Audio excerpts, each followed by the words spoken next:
इस समय हम खड़े हैं केदारनाथ मंदिर के पिछले हिस्से में और ठीक ये भीमशिला को देख पा रहे हैं। जब त्रासदी आई थी तो ये भीमशिला यानी कि जो बड़ी चट्टान है वो यहाँ पर आ गई थी और उससे जो मंदिर है वो बिल्कुल सुरक्षित रहा था।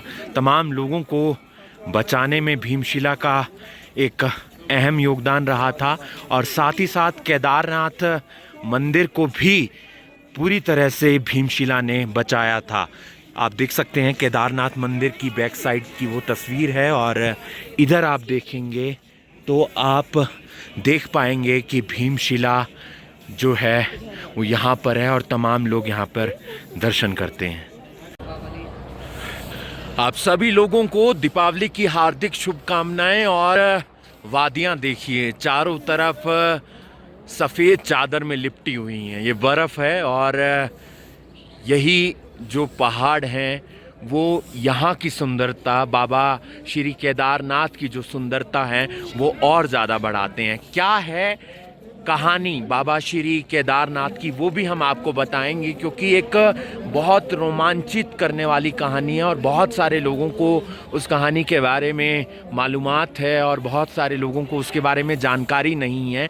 हम बताएंगे और तमाम लोग दर्शन करने के लिए आप देख सकते हैं लाइनों में लगे हुए हैं। आप इस वीडियो को ज़्यादा से ज़्यादा शेयर कीजिए। आपको हम इस वीडियो के माध्यम से बाबा श्री केदारनाथ के दर्शन करवा रहे हैं और दीपावली की सुबह है तो आप समझ सकते हैं कि वक्त आगे आगे बढ़ रहा है और थोड़े ही दिनों के बाद कपाट बंद हो जाएंगे। ग्रहण है, उस दिन भी कपाट बंद रहने वाले हैं और बाबा केदारनाथ, बाबा भोलेनाथ सब पर आशीर्वाद बनाए रखें, पूरे भारत पर आशीर्वाद बनाए रखें, पूरे देश पर आशीर्वाद बनाए रखें, क्योंकि हम चाहते हैं कि जिस तरीके से तमाम लोग बाबा श्री केदारनाथ के दर्शन करने के लिए आते हैं, बाबा उन्हें अपना आशीर्वाद दें और सभी लोग अपनी ज़िंदगी में आगे बढ़ें, हर जगह सुख हो, शांति हो और जो भी तमाम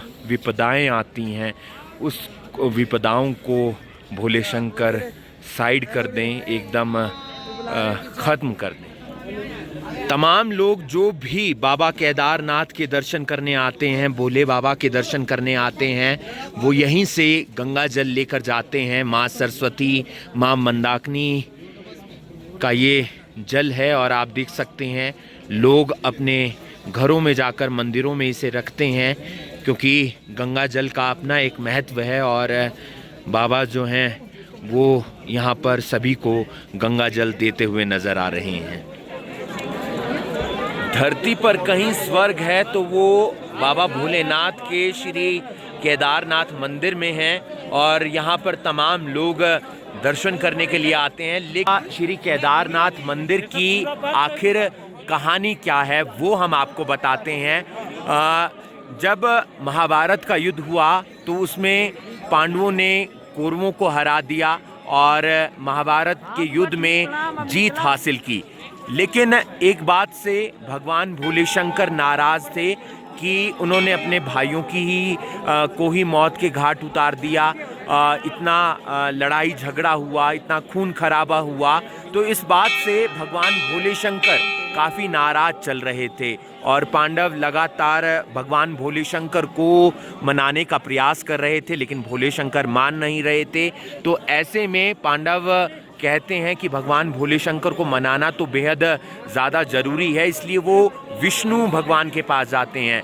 विष्णु भगवान भीम को कहते हैं, क्योंकि पांडवों में सबसे ज़्यादा जो शक्तिशाली था वो भीम था और भीम को कहते हैं कि तुम अपने दोनों पैर पहाड़ पर फैलाओ और जो भी गाय होगी या भैंस होगी वो तुम्हारे पैर के नीचे से चली जाएगी, क्योंकि उसी दौरान भगवान भोले शंकर ने एक भैंसे का रूप धारण कर लिया था और जो गाय थी, भैंस थी, वो भीम के दोनों पैरों के नीचे से चली जा रही थी। लेकिन एक भैंसा ऐसा था जो लगातार आनाकानी कर रहा था और ऐसे में भीम उस भैंसे को पकड़ने का प्रयास करते हैं और उसी समय जो भगवान भोले शंकर जो भैंसा बने हुए थे, उन्होंने रूप धारण किया हुआ था, वो एकदम अंतर्ध्यान हो जाते हैं। लेकिन उसी दौरान जो भीम हैं, यानी कि जो पांडवों के भाई थे, वो उस भैंसे का पिछला हिस्सा पकड़ लेते हैं और वही पिछले हिस्से के रूप में भगवान भोलेनाथ श्री केदारनाथ मंदिर में विराजमान हैं। और जो अंतर्ध्यान हो गए थे, जो अगला हिस्सा था, वो पशुपतिनाथ नेपाल के अंदर जो मंदिर है वहाँ पर है। और जो पिछला हिस्सा था उसी की एक जो हम कह सकते हैं उसी के रूप में भगवान भोले शंकर श्री केदारनाथ में विराजमान हैं और सभी लोग यहाँ पर दर्शन करने के लिए आते हैं। अब कपाट बंद हो जाएंगे। आपको भी अगर मौका लगता है तो आप लोग यहाँ पर आएँ, भगवान भोलेनाथ के दर्शन करें, क्योंकि अच्छी वादियाँ भी हैं, आपको बर्फबारी भी देखने को मिल सकती है और आप भगवान भोलेनाथ के दर्शन भी कर सकते हैं। केदारनाथ से हिमांशु नारंग।